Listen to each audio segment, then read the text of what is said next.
ಸಿದ್ದರಾಮಯ್ಯನವ್ರ ವಿರುದ್ಧ ಇಡಿಯವರು ಒಬ್ಬ ಸ್ನೇಹಮಯಿ ಕೃಷ್ಣ ಅನ್ನುವಂಥ ಒಬ್ಬ ಸೈಡ್ ಆ್ಯಕ್ಟ್ರು 44 ಕೇಸ್ಗಳಿರುವಂಥ ಒಬ್ಬ ಕ್ರಿಮಿನಲ್ ಹಿನ್ನೆಲೆ ಉಳ್ಳಿರುವಂಥ ಒಬ್ಬ ವ್ಯಕ್ತಿ ಒಂದು ಮೇಲಲ್ಲೇ ಒಂದು ಕಂಪ್ಲೇಂಟ್ ಲಾಡ್ಜ್ ಮಾಡಿದ್ರೆ ಚೀಫ್ ಮಿನಿಸ್ಟರ್ ವಿರುದ್ಧ ಅದು ಇಮಿಡಿಯೇಟಾಗಿ FIR ಮಾಡ್ತಾರೆ. FIR ಮಾಡಿ ಅವರು ತನಿಖೆ ಶುರು ಮಾಡ್ತಾರೆ.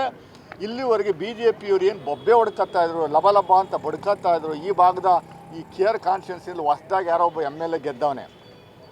10,000 ಕೋಟಿ ಹಗರಣ, 8,000 ಕೋಟಿ ಹಗರಣ, 9,000 ಕೋಟಿ ಹಗರಣ ಅಂತ ಹೇಳಿದ್ದೆ. ಎಲ್ಲಪ್ಪ ನಿಮ್ಮದೇ ಇಡಿ ನಡೀತಾ ಇದೆಯೋ ತನಿಖೆ? ಎಷ್ಟು ಸೈಟ್ಗಳನ್ನ ಮುಟ್ಕೋಲು, ಯಾರ್ಯಾರು ಸೈಟ್ಗಳನ್ನ ಮುಟ್ಕೋಲು ಹಾಕ್ಕೊಂಡಿದ್ದೀರಿ? ಬಡಪಾಯಿಗಳು ಜನಸಾಮಾನ್ಯರ ಸೈಟ್ಗಳನ್ನೆಲ್ಲ ಮುಟ್ಕೋಲು ಹಾಕುವಂಥ ಕೆಲಸವನ್ನು ಮಾಡ್ಕೊಂಡಿದ್ದೀರಿ ಇಡಿಯವರು.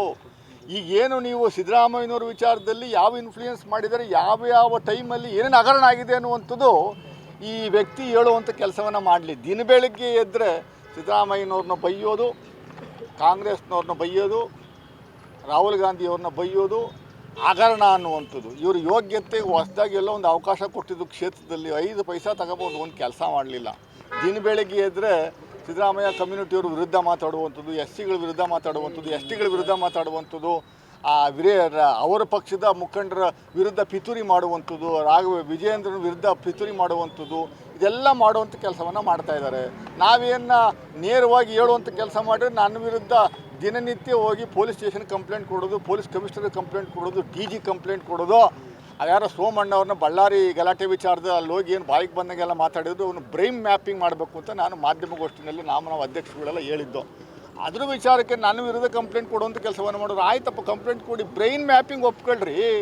ಬ್ರೈನ್ ಮ್ಯಾಪಿಂಗ್ ಅನ್ನುವಂಥದ್ದು ಈ ಶ್ರೀವತ್ಸನ್ ವಿರುದ್ಧನೂ ಆಗಬೇಕು. ನಾನು ಮುಖ್ಯಮಂತ್ರಿಗಳಿಗೆ ಪತ್ರ ಬರಿತಾ ಇದ್ದೀನಿ. ಈ ಲೋಕಲ್ MLA ಏನಿದೆ ದಿನ ಬೆಳಗ್ಗೆ ಎದ್ದು ಅಶಾಂತಿ ಸೃಷ್ಟಿ ಮಾಡುವಂಥ ಕೆಲಸವನ್ನು ಏನು ಮಾಡ್ತಾ ಇದ್ದಾರೆ, ಅದ್ರ ವಿರುದ್ಧ ಒಂದು ಬ್ರೈನ್ ಮ್ಯಾಪಿಂಗ್ ಆಗಬೇಕು ಅನ್ನುವಂಥದ್ದು ನಾವು ಒತ್ತಾಯ ಮಾಡ್ತೀವಿ.